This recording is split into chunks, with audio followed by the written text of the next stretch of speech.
Hello बच्चों, class 12 chemistry, जिसमें topic क्या है, 3 चैप्टर का टॉपिक है। इसमें लिखा हुआ है प्रथम कोटि की अभिक्रिया के लिए द स्थिरांक का व्युत्पत्ति। तो ये टॉपिक वेरी वेरी मोस्ट और पेपर में आते रहते हैं, तो पेपर के हिसाब से वार्षिक के लिए इम्पोर्टेंट है, ये गौर के पी जाना। चलते हैं आगे। तो इसमें क्या लिखेंगे, देखेंगे कि इसमें पहले प्रथम कोटि की अभिक्रिया के लिए उनको इसकी डेफिनेशन देने पड़ेगी, मतलब प्रथम कोटि की जो अभिक्रिया होती है इसकी डेफिनेशन क्या है, तो ये बताना पड़ेगा। ठीक, तो इसमें क्या है, जब कोई अभिक्रिया क्या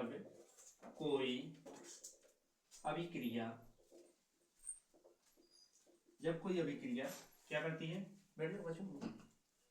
जब कोई अभिक्रिया किसी क्रियाफल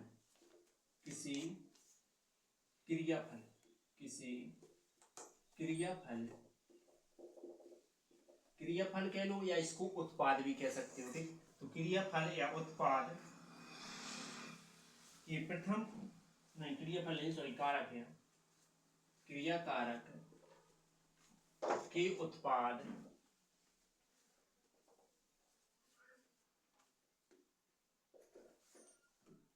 में प्रथम कोटि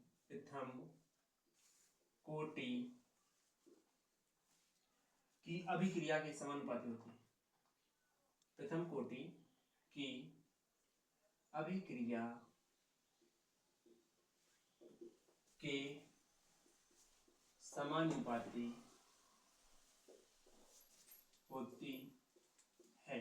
तो अर्थात इसमें जो लिया जाता है, जैसे कि मैंने लिया ए, जो कि क्या है, अभिकारक है, उत्पाद नहीं लेना है। ठीक है, अभिकारक के में प्रथम कोटि की अभिक्रिया के समानुपाती होता है। ठीक है, तो अभिकारक ए है, तो इसका जो उत्पाद प्राप्त हो रहा है, मतलब प्रथम कोटि उत्पन्न होगी, वो क्या होगी, बी होगी।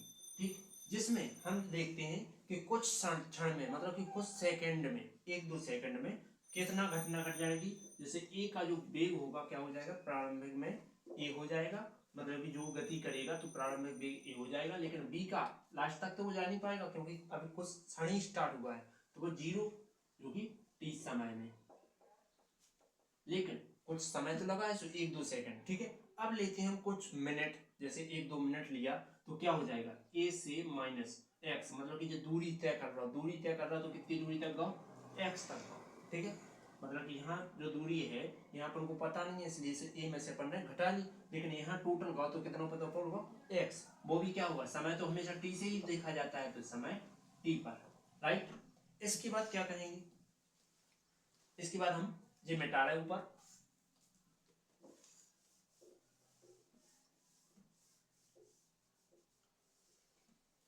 तो क्या है, फिर से अपन को भाषा लिखना है, इसी के नीचे क्या लिखना है कि जब किसी, एक मिनट, जब किसी रासायनिक अभिक्रिया का वेग, जब किसी रासायनिक अभिक्रिया का अभिक्रिया ए का प्रारंभिक वेग क्या है, ए है। ठीक, तो ए का प्रारंभिक वेग क्या है, ए है। ठीक, और जो कि प्रारंभिक वेग किसमें है, ग्राम प्रति लीटर में है। ठीक, ग्राम प्रति लीटर है, राइट। इसके बाद आगे क्या है कि टी समय पश्चात तुम्हें क्या हुआ था, बी आया था, मतलब कुछ क्षण लगा तो बी तुम्हें प्राप्त हुआ, तो बी का जो अंतिम वेग होगा, तो अंतिम वेग कहाँ आया, जे आया। ठीक, लास्ट वेग तो लिखेंगे तब, परंतु बी का अंतिम वेग लास्ट में तुम्हें, जैसे मान लो यहां तक गए तो तुम्हें जे प्राप्त हुआ, ए माइनस एक्स, राइट। इसके बाद जो कि पुनः फिर से है, लेकिन तुम पुनः फिर से यहां से चले तो कहां पहुंचे, टी समय में एक्स पहुंचे, तो हमने पुनः लिखा, पुनः टी समय में तय की गई दूरी क्या हो जाएगी, x हो जाएगी, राइट। चलते हैं आगे। इसके बाद फिर अपन को लेना है क्या कि तो इसकी जो दूरी में परिवर्तन की दर किसके बराबर होगा, तो हमारी जो मिनिमम दूरी पहुंची थी, ठीक, तो अपन लिखेंगे तब दूरी में परिवर्तन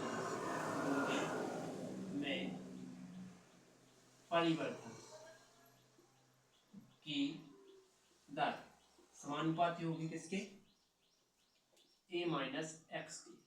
दूरी में परिवर्तन मतलब दूरी क्या है, dx है, और बटे में dt, ये क्या हो गया d अपॉन dt, क्या है परिवर्तन है, x क्या है दूरी है, तो दूरी में परिवर्तन जो कि समानुपाती है किसके, a माइनस एक्स की, राइट। इसके बाद हमें क्या करना है कि इसमें हमें समानुपाती हटाना है, तो यहाँ बराबर लगाएंगे और k स्थिरांक लगा देंगे, तो dx बराबर dt बराबर में k और a माइनस एक्स। इतना समझ में आया। इसके पश्चात हम क्या करेंगे कि इसमें देखो x के सापेक्ष अवकलन होना है, तो अपन इसको पहुंचा देंगे इसके बटे में और dt को पहुंचा देंगे इसके गुणा में, ठीक। तो ये यहाँ भाग में, तो इस साइड जाके गुणा में हो जाएगा इसके भाग में, तो एक बटे a माइनस एक्स और dx, और यहाँ क्या आ जाएगा k into dx, sorry dt, right. अब हम क्या कर रहे हैं कि यहाँ x है यहाँ dx है, तो यहाँ x के सापेक्ष समाकलन होगा, यहाँ t है तो t के सापेक्ष समाकलन करेंगे, तो लिखेंगे समाकलन करने पर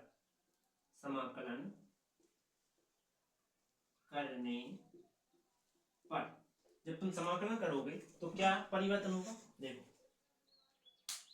समाकलन करने पर देखो ये आ जाएगा इस प्रकार से, समाकलन चिन्ह एक बटे a माइनस एक्स dx। इसके बाद यहाँ भी k मैंने बाहर निकाला क्योंकि कांस्टेंट है, अपन को केवल t के पद ही बाहर, मतलब t के पद ही अंदर रह सकते हैं। जैसे यहाँ x की है तो x का पद है यहाँ इसके साथ, इसलिए x का पद अंदर रह गया, लेकिन यहाँ t का पद तो नहीं है इसलिए k बाहर आ गया और इतने 1 और dt बन जाएगा, राइट।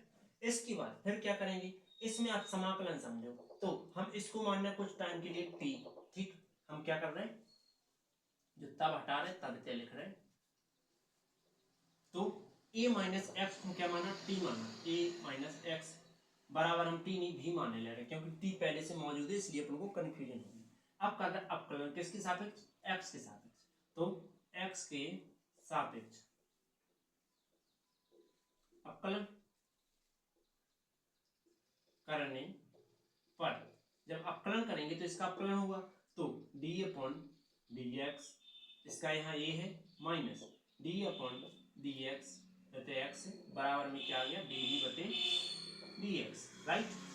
इसके बाद क्या करेंगे, देखो इसका ये क्या है कांस्टेंट है, मतलब कोई नंबर है, नंबर का अवकलन हमेशा 0 होता है, तो जो कि हम बगल में यहाँ लिखेंगे कि d अपॉन dx कोई अंक या नंबर हो गए, ठीक, तो उसका मान 0 होता है, लेकिन d अपॉन dx इसका मान 1 होता है, ठीक। इसके बाद और कुछ नहीं अभी, ठीक।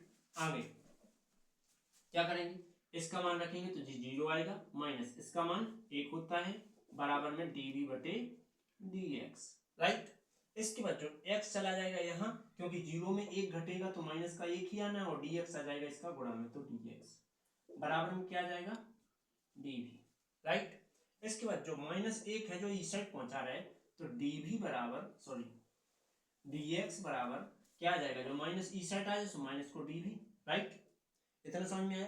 इसके बाद जो यहाँ मान है देखो dx का मान क्या है माइनस का dv, यहाँ रख सकते हैं, और इसकी जगह पे क्या रख सकते हैं t रख सकते हैं, ठीक। इसका जो मान होगा a माइनस एक्स की जगह पे क्या रख सकते हैं v रख सकते हैं, क्योंकि इसका मान यही होता है, ठीक। क्योंकि अपन इसको परिवर्तन कर रहे थे, यहाँ भी परिवर्तन होगा, तो क्या करेंगे यहाँ 1 बटे v और dv, जो कि जो माइनस लग रहे थे जो वाले जो माइनस हम आगे लगाने जा रहे हैं, राइट। इसके बाद बराबर यहाँ समाकलन कर देते हैं, तो समाकलन का जब ये फॉर्मूला पढ़ा हो कि 1 और dx तो हमेशा x होता है, तो यहाँ क्या के पदों में t के पदों में है, तो क्या आ जाएगा t आ जाएगा, ठीक। तो kt प्लस में c क्या है समाकलन नेतांक है, ठीक है। जब समाकलन हो जाता है तो तुरंत c लगा दिया जाता है, ठीक। अब इसके बाद हम ऊपर का मिटा रहे हैं, तो ये आप स्क्रीनशॉट ले सकते हो। आगे इसको मिटा के और फिर नीचे सॉल्व कर रहे हैं। अभी इसकी जरूरत पड़ेगी तो इसलिए मैं इसको लिखा रहने दे रहे हैं।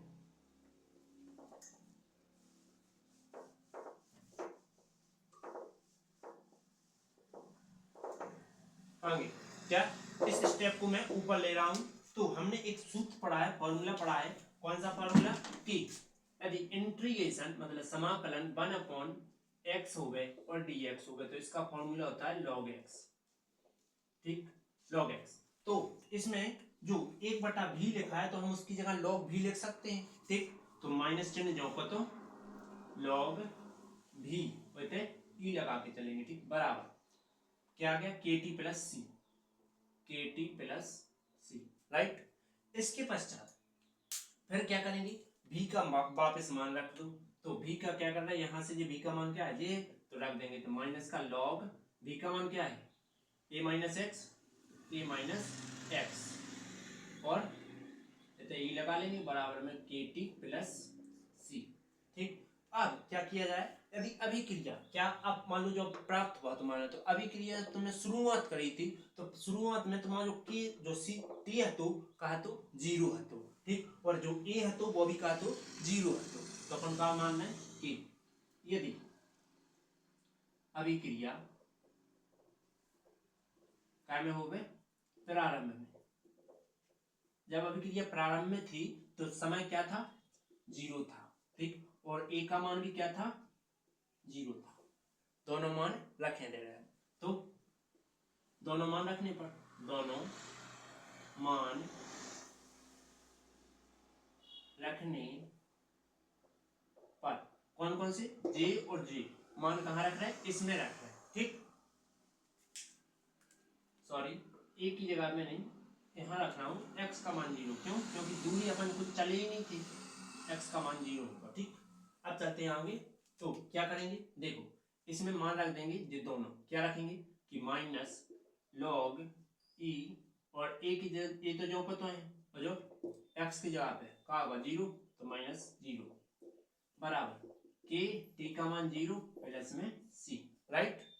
इसके बाद क्या लिखेंगे? माइनस लॉग ई, और ए बचना है, ए में जीरो घटाओ जीरो तो ए बचना है, और के का जीरो का के में करो या के का जीरो में करो, हमेशा जीरो प्लस सी। ठीक, इसके बाद क्या करेंगे कि जो नीचे मिटा रहा है और साथ में इसको सी का मान रख देते हैं, क्योंकि सी में जीरो जोड़े तो सी आना है, तो सी बराबर क्या आ जाएगा? लॉग ई ए, और जो माइनस चिन्ह जो का था। अब सी का मान वापस अपन कहाँ रख रहे हैं? इसमें रख रहे हैं। ठीक, तो मैंने इसको मिटाया। अब लिखेंगे सी का मान रखने पर कहाँ? समीकरण नंबर 1 बना दो इसको। तो समीकरण 1 में, समीकरण 1 में सी का मान रखने पर, राइट, तो रख देंगे। क्या आएगा? देखो यहाँ रख रहा है सी का मान, तो सी की जगह पे क्या आ जाएगा? जे आ जाएगा केवल। तो माइनस लॉग क्या? ए माइनस ए एक्स बराबर के टी प्लस सी का मान क्या है? माइनस का है, क्या है? माइनस का लॉग ई ए, राइट। जो कर रहा है पक्षांतर। ठीक, तो क्या करता है? पक्षांतर करने पर, पक्षांतर करने पर पक्षांतर कर देंगे तो क्या आएगा? देखो मैंने इसका पक्षांतर किया तो माइनस का लॉग और ए माइनस ए एक्स, और प्लस का हो जाएगा लॉग ई ए ई ई, ठीक, बराबर में के टी, राइट। इसके बाद फिर क्या करेंगे? इसको लिख रहे हैं हम पहले, इसको लिख रहे हैं बाद में, तो मतलब लॉग ई ए जो माइनस को है सो लॉग ई ए माइनस ए एक्स के टी, राइट। इसके पश्चात अब क्या कर सकते हैं? अब इसमें लिखेंगे कि ऊपर हम मिटा रहे जो, ठीक, फिर इस स्टेप को लिख रहे हैं ऊपर, ठीक है, तो आप छाप सकते हो इतना। लिख के जाओगे तो समझ में आएगा, वरना मिटता जाएगा तो कुछ समझ में नहीं आएगा।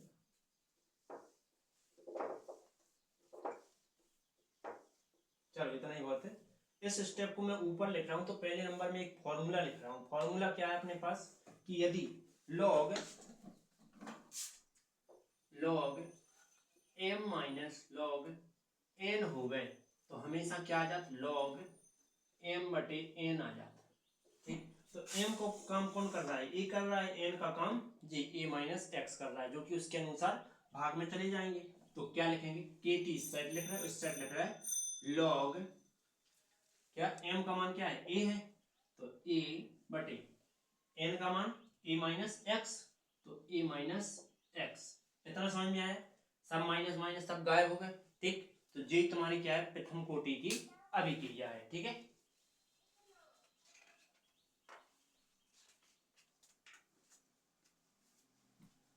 फिर इसके बाद क्या करेंगे, यदि इसमें से अपन को क्या चाहिए, केवल दर स्थिरांक। दर स्थिरांक क्या है, k है, तो इस t को क्या करना होगा, पट्टी में ले जाना होगा। तो क्या करेंगे, तो k बराबर t एक बटे log और ए माइनस एक्स, राइट। इसके पश्चात फिर क्या करेंगे, इसमें एक नेतांक लगता है, किसका, दर स्थिरांक का। अभिक्रिया की कोटि का दर स्थिरांक का नेतांक लगता है 2.303 बटे में टी आ जाएगा log ए बटे ए माइनस एक्स। ये अपने अनुसार जोड़ा जाता है हर जगह। ठीक है, हर जगह नहीं, इसमें। ठीक, चलो अब चलते हैं नेक्स्ट टॉपिक की ओर। ठीक।